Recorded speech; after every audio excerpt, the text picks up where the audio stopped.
श्री राधे राधे। भक्तों, प्रभु ही शक्ति देते हैं कि भक्त भगवत विरह को सहन कर पाता है। यदि भगवान शक्ति नहीं दें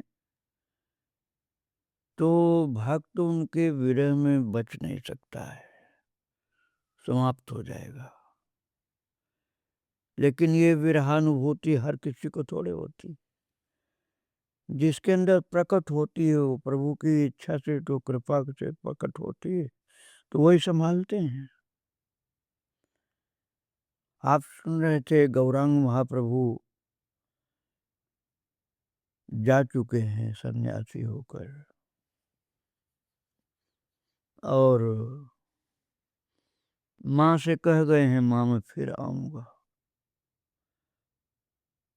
और उनको गए हुए 5 वर्ष बीत गए हैं। सची माता गंगा स्नान को जा रही हैं। वो 72 साल की हैं, अब ठीक से नहीं चल पाती हैं, खाने पीने का ध्यान नहीं रखती। ईशान उनका हाथ पकड़े हुए है। विष्णु प्रिया सांस का अंचल पकड़े धीरे धीरे चल रही है। विष्णु प्रिया का नियम था कि वे सांस के बिना कभी स्नान गंगा जी का नहीं करती थी। स्नान को जाते समय सिर झुकाए, सास माँ का आंचल पकड़े, उनके चरणों का दर्शन करते हुए चरण देखते हुए जाती थी। उस दिन भी इसी तरह जा रही थी कि उन्हें कलरव सुनाई पड़ा। सची ने भी सुना, समझ गई कि बहुत से लोग एकत्रित होकर हरि ध्वनि कर रहे हैं। कलरव हो रहा है उस पार कुलिया नगर में। कलरव का अर्थात उस कोलाहल कह सकते हैं। उसका कारण क्या था? 5 वर्ष बाद श्री गौरांग नवद्वीप के उस पार कुलिया आए हैं। उद्देश्य मां के दर्शन करेंगे। कुलिया में श्री गौरांग के आने पर लाख लाख लोगों ने उन्हें घेर लिया। अभी तक वे गृह के भीतर थे, तो लोग उन्हें देख नहीं पाए। अब वे स्नान के लिए बाहर निकले तो असंख्य लोग उनके दर्शन का आनंद लेकर के उसी आनंद से हरि हरि की ध्वनि कर रहे हैं। उस पार श्री गौरांग घाट पर स्नान करने आए हैं। इस पार शची देवी का अंचल पकड़े हुए विष्णु प्रिया स्नानार्थ आई है। हरि ध्वनि सुन करके विष्णु प्रिया ने सुर उठाया। श्री गौरांग के ऐसी सुदीर्घ देह के लाख लोगों के बीच होने पर भी उन्हें देखा जा सकता था। विष्णु प्रिया तुरंत समझ गए कि बात क्या है। अब वहाँ गंगा जी की चौड़ाई इतनी कम थी नहीं कि इस पार का उस पार का पूरा आर पार दिखता। जो शोर हो रहा था, कल्लो हो रहा था, फिर उसी के द्वारा पता चला कि उस पार हैं महाप्रभु जी, और सब उनको देखने के लिए हैं। लेकिन इस पार से केवल ध्वनि सुनाई पड़ती थी। और भक्तों,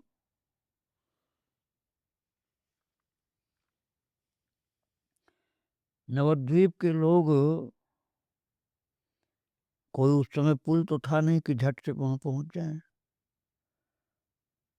तो कोई कोई ही पहुंच पाते थे। ऐसे अवसर पर नाव चलती थी, वो भी प्रभु की इच्छा हो तभी ऐसा हो पाता था।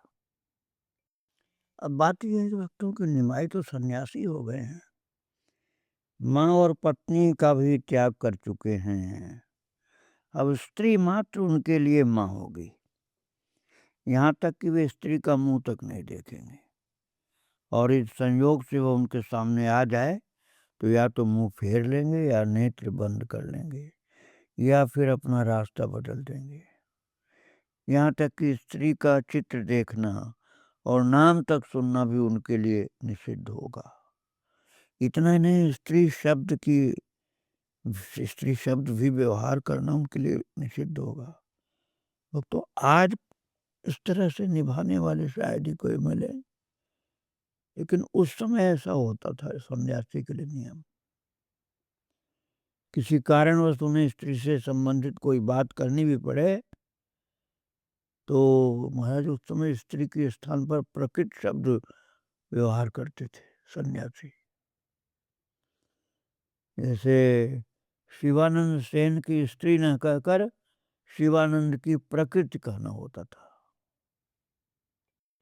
यद्यप सत्य है कि माँ को जो प्रभु ने वचन दिया था ना, उसके अनुसार माँ को वहाँ अपने घर में नवद्वीप में गौरांग का अनुभव होता था।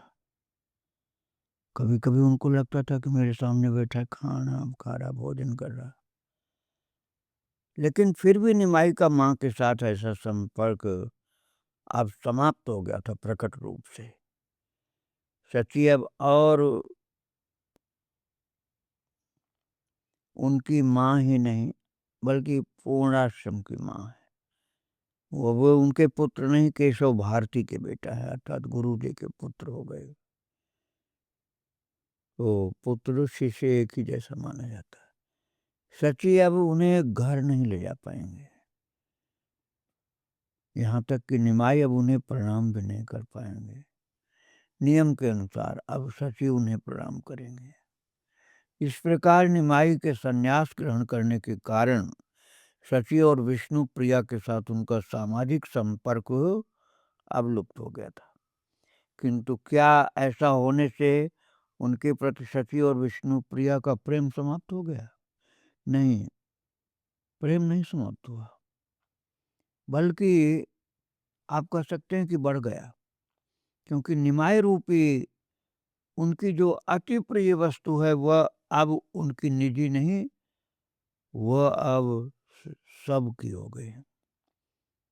श्री कृष्ण जब मथुरा जाकर देवकी की गोद में बैठ गए तो यशोदा का कृष्ण प्रेम कोटि गुना बढ़ गया। विरह जरूर था, लेकिन स्वरूप अब ऐसा हो गया। इस प्रकार बिल्कुल इसी प्रकार समझिए, श्री कृष्ण के दुर्लभ होते ही श्रीमती की कृष्ण पिपासा भी कोट गुना बढ़ गई। सची की प्रिय वस्तुएं निभाई, वे उनके पुत्र थे और विष्णु प्रिया के पति निमाई वो हैं तो अब भी, लेकिन उस तरफ से नहीं है। सची माता ने जब सन्यासी के रूप में देखा था ना गौरांग महाप्रभु को, तब उन्हें पुत्र को पहचानने में थोड़ा सा कष्ट हुआ, क्योंकि अब वे अरुण वस्त्रधारी और मुंडित मस्तक थे, बाल थे नहीं सिर में। इतना ही नहीं, अब निमाई की आकृति अतिशय भक्ति उद्दीपक हो गई थी। नंदन आचार्य के घर जब निताई ने प्रभु का प्रथम दर्शन किया तब प्रभु पट्ट वस्त्र पहने, गले में फूलों की माला धारण किए, नटवर नवीन नागर वेश में थे। तो भक्ति उद्दीपक कोई भी उपकरण उनके शरीर पर नहीं था। फिर भी निमाई ने प्रेम में अधीर होकर प्रभु को आत्मसमर्पण किया था। निताई ने फिर भी निताई ने प्रेम में अधीर होकर के समर्पण किया था। उधर श्री कृष्ण का राजवेश देखकर महाराज, जैसे मैं बता रहा था मथुरा की बात, श्री कृष्ण का राजवेश देख करके गोपियां जो हैं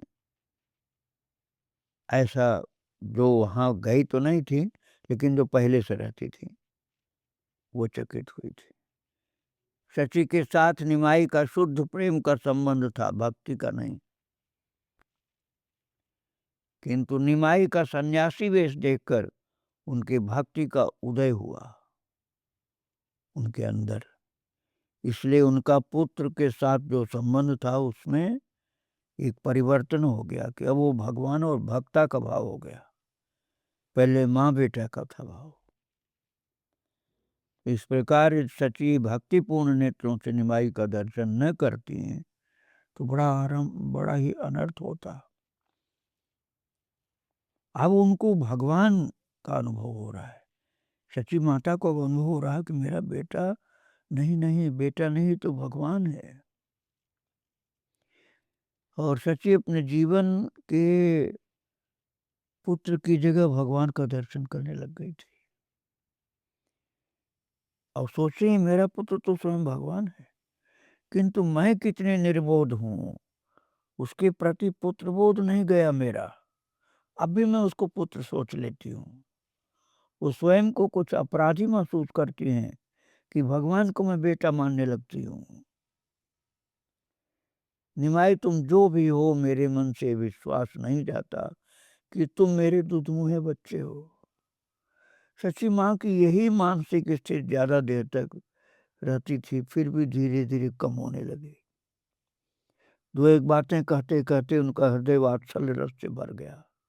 उन्होंने अपनी बाहें फैला दी। निमाई अग्रवर्ती होकर उनके गले से लग गए। माँ बार बार पुत्र का मुख चूमने लगी। माता और पुत्र को बातें करते देखकर सभी की इच्छा हुई कि वे दूर चले जाएं। थोड़ी दूर गए भी, पर दर्शन की लालसा थी ना, इसलिए ज्यादा दूर लोग नहीं जा सके। शची शुरू में भक्ति, उसके पश्चात वात्सल्य, फिर अभिमान रस से भर करके बोली। वास घोष भी वहां खड़े थे, अतः उनके भाव भी अद्भुत प्रकट होते थे। वे कहती हैं, निमाई तुम पितृहीन बालक थे, इसलिए मैंने और भी ज्यादा रत्न करके तुम्हें पढ़ाया। वो भाग जो पढ़ाए थे ना वास घोष, उन्होंने ऐसा बोला था। और कहा कि तुम अब सन्यासी हो गए हो। ये सुनकर निमाई ने मस्तक झुका लिया। और निमाई मनुष्य की तरह व्यवहार और बातें करते, इस कारण जो लोग उन्हें भगवान मानते वे भी कभी कभी उनकी भगवत्ता भूल जाते थे। दूसरे लोग वही बात कहकर उनकी भगवत्ता पर कई बार प्रश्न चिन्ह उठाते थे। तो भक्तों, जिसका जितना भाव होता है उतना वो उसको समझ पाता है। भक्तों का जो प्रेम है वो तो कम नहीं हो सकता है, चाहे अपना किसी तरह से माने, भगवान माने, चाहे अपना प्रियजन माने। ऐसे माँ भी रोना तो बंद नहीं कर पाती थी, तो व्याकुल होकर के पुकारती थी। तो माँ के वचन सुन करके दुख तरंग के कारण निमाई का कंठ रुक जाता था। बड़े कष्ट के साथ अश्रुजल निवारण करते हुए कहते, माँ जाने अनजाने में मैं सन्यासी बन गया, किंतु तुम्हारे प्रति मैं कभी भी उदासीन नहीं होऊंगा। देखो माँ, तुम्हें दुख दे करके मैं वृंदावन जा रहा था, उसमें विघ्न आ गया और मैं नहीं जा सका। अभी तुम विश्राम करो, मेरे लिए जो उचित हो तुम विचार करके लेना। मैं अब अपनी इच्छा से कुछ नहीं करूंगा, ये देह तुम्हारी है माँ, तुम जो कहोगी वही करूंगा। यदि घर जाने को कहोगे तो वही करूंगा। सबके समक्ष मेरी प्रतिज्ञा है। श्री अद्वैत की पत्नी सीता देवी कुछ दूर खड़ी थी। उन्होंने आकर शची के दोनों हाथ पकड़े और उन्हें अंदर ले जाने की इच्छा प्रकट की। शची भी सहमत हो गई, क्योंकि उनके मन में एक लोभ जगा। वे भीतर जाकर सीता देवी से बोली, मैं अपने हाथ से रसोई बनाकर अपनी निमाई को खिलाना चाहती हूँ। ये सुनकर सबकी आंखों में आंसू आ गए। शची उसी समय स्नान कर रसोई करने बैठ गई। निमाई को क्या व्यंजन पसंद है उनको पता है। अन्य के घर रंधन के लिए, भोजन बनाने के लिए कुछ संकोच होता था, फिर क्या कहें कि ये लाओ ये लाओ। क्योंकि निमाई को छेना, मलाई, खीर आदि महंगी चीजों का लोभ तो नहीं था, उनका लोभ शाक आदि पर था। शची के भीतर चले जाने के पश्चात निमाई ने मुंह उठाकर भक्त गणों की ओर देखा। उनकी दशा देखकर प्रभु फिर कातर हो गए। भक्तों का प्रेम, उनके निरंतर अश्रु प्रवाह देख करके भगवान भी शिथिल पड़ जाते थे। भक्तों के प्रेम की इतनी महिमा है भक्तों। और इस प्रकार प्रभु के संन्यास के बाद त्रिभुवन शीतल हो गया, केवल एक व्यक्ति को छोड़कर, वे थी श्रीमती विष्णुप्रिया। भक्तों, श्रीमती प्रभु के घर पर सखियों से घिरी हुई है। अब वे उस घर की मालकिन और उत्तराधिकारिणी है। इसी घर में उन्होंने पूरा जीवन व्यतीत किया था और प्रभु ने 20 दिन के पैदल रास्ते की दूरी पर अर्थात नीलाचल में निवास किया। वहाँ प्रभु को बाद में मैं फिर से सुनाऊंगा। सबसे पहले विष्णुप्रिया को उनके शून्य भवन में स्थापित करना है, अर्थात विष्णुप्रिया के विषय में समझना है। धनाढ्य व्यक्ति की लाडली कन्या थी विष्णुप्रिया। वे गंगा जी के किनारे सती के समक्ष खड़ी होकर मस्तक अवनत कर मन ही मन कहती, माँ मुझे घर ले चलो। बाद में वास्तव में श्री निमाई से सट करके खड़ी हो गई। आप ये मत समझना संन्यास लेने की बात करी, बल्कि ये एक छवि उनको ऐसे दिखलाई पड़ी लोगों को, जिनको भगवान और ये साक्षात जगत जननी के रूप में समझ में आता था। उनको ऐसा दर्शन मिलता था। प्रत्यक्ष रूप में तो अब सन्यासी होने के कारण विष्णुप्रिया के पास वो आते भी नहीं थे, लेकिन ऐसी छवि उनको दिखती थी जिनकी श्रद्धा ऐसी थी।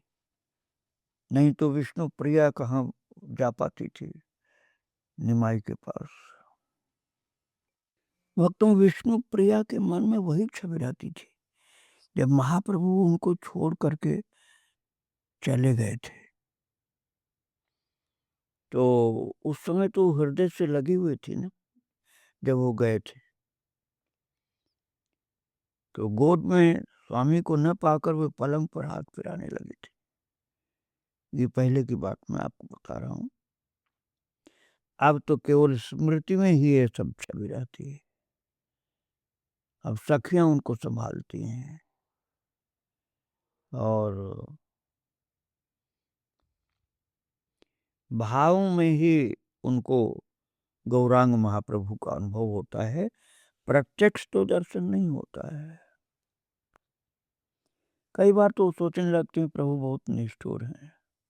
पुनः विचार करती हैं, ये क्या, अरे केवल मैं ही थोड़े दुखी हूँ, मैं तो घर में हूँ, वो तो वृक्ष तले हैं। अरे मैं तो घर में रह रही हूँ, मैं तो जंगल में नहीं हूँ।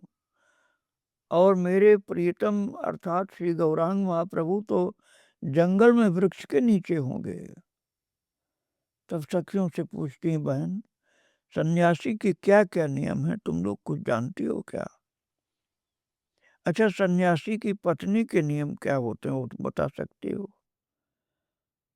मैं उन सब नियमों का पालन करूंगी जो सन्यासी की पत्नी का नियम होगा। प्रभु सोच रहे हैं कि वे जमीन पर सो करके मुझे इस तरह से तपस्विनी बना रहे हैं क्या?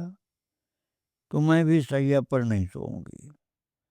वे प्राण धारण करने के लिए थोड़ा सा खाएंगे तो मैं भी ऐसे ही करूंगी, थोड़ा सा ही मुंह में कुछ अन्न डालूंगी।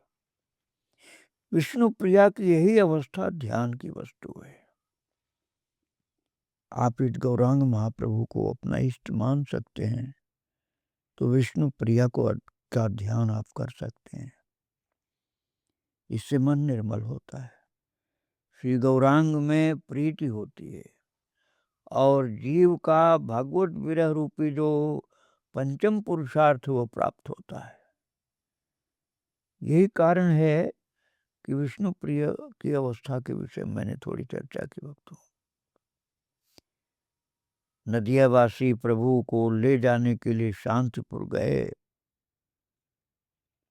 वापस लाने के लिए, कि शांतिपुर में हैं नदियावासी, नवद्वीप वासी जो हैं, वो सोच रहे थे कि हम जा रहे हैं तो हम ले आएंगे।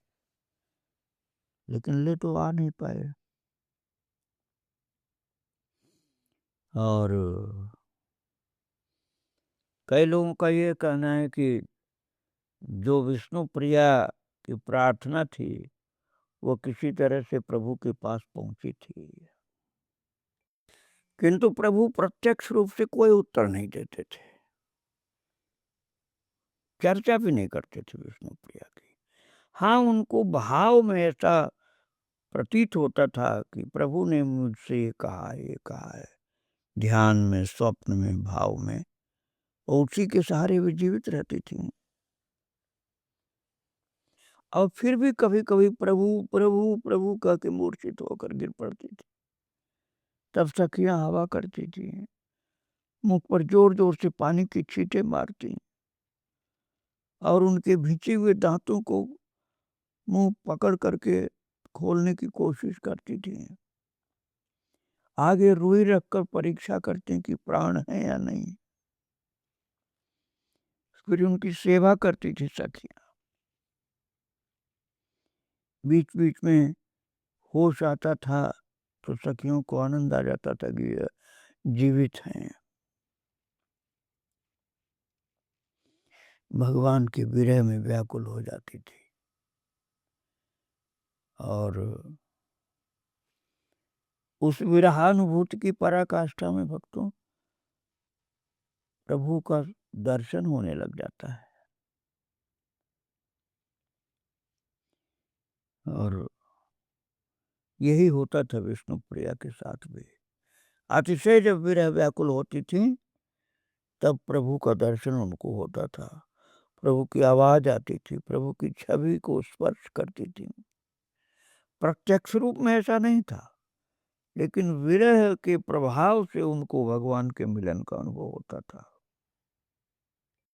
महाप्रभु एक सन्यासी हैं, इस कारण से वो अपने वही वस्त्र धारण किए रहते हैं, कौपीन और बहिर्वास, लेकिन प्रेमियों के लिए वो सहज सुलभ हो जाते थे। शांतिपुर में थे, नवद्वीप में तो अब नहीं थे। शांतिपुर में अद्वैताचार्य जी थे, वहां पर थे, तो भक्तों के भाव के अनुसार सुलभ भी हो गए थे। अब विष्णु प्रिया जी तो वहां नहीं थी, लेकिन और सब भक्त वहां पर सुलभ थे, आते थे भक्त लोग, कीर्तन भी होता था। सची माता भी मैंने बताया था कि आई हुई थी पालकी से, तो हमेशा तो नहीं माता आ पाती थी, लेकिन भक्त लोग और पहुंच जाते थे।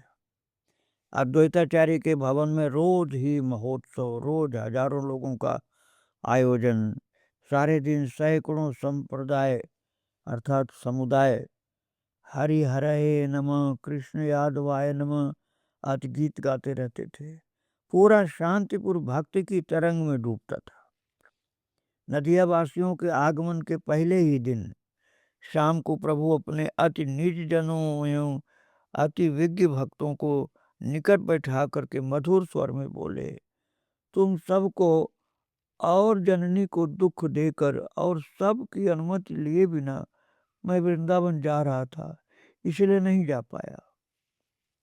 वापस आकर देखा कि मेरे विरह में तुम लोग बड़ा दुख पा रहे हो।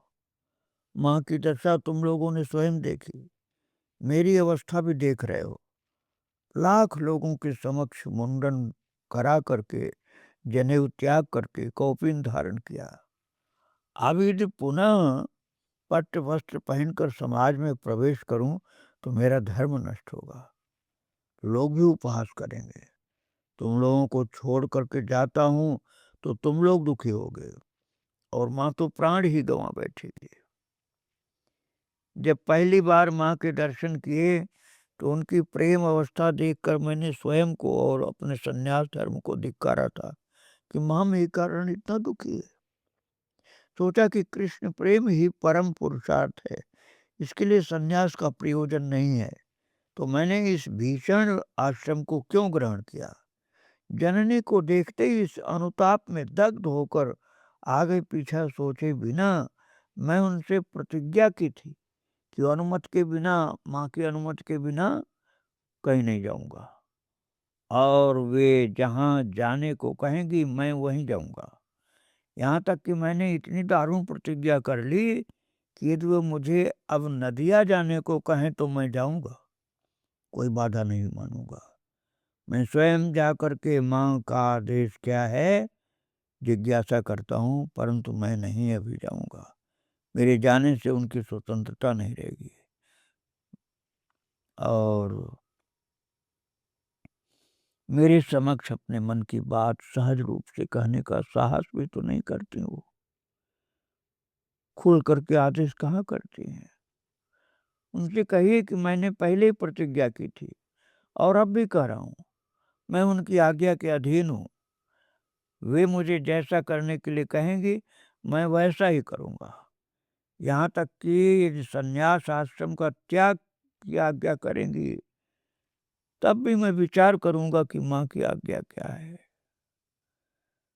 महाराज ये सुनकर के लोगों को आश्चर्य हुआ, ये सन्यासी हैं, ऐसे कैसे कर देंगे। किंतु माँ की महिमा को वो गान कर रहे थे। भक्तों उनके विषय में अर्थात गौरांग महाप्रभु के विषय में आगे मैं और सुनाऊंगा आपको। आज महाप्रभु को और उनके भक्तों को प्रणाम करके यहीं विराम दे रहा हूँ। श्री राधे राधे। जय जय श्री राधे श्याम, जय जय श्री सीताराम। गौरांग महाप्रभु की जय।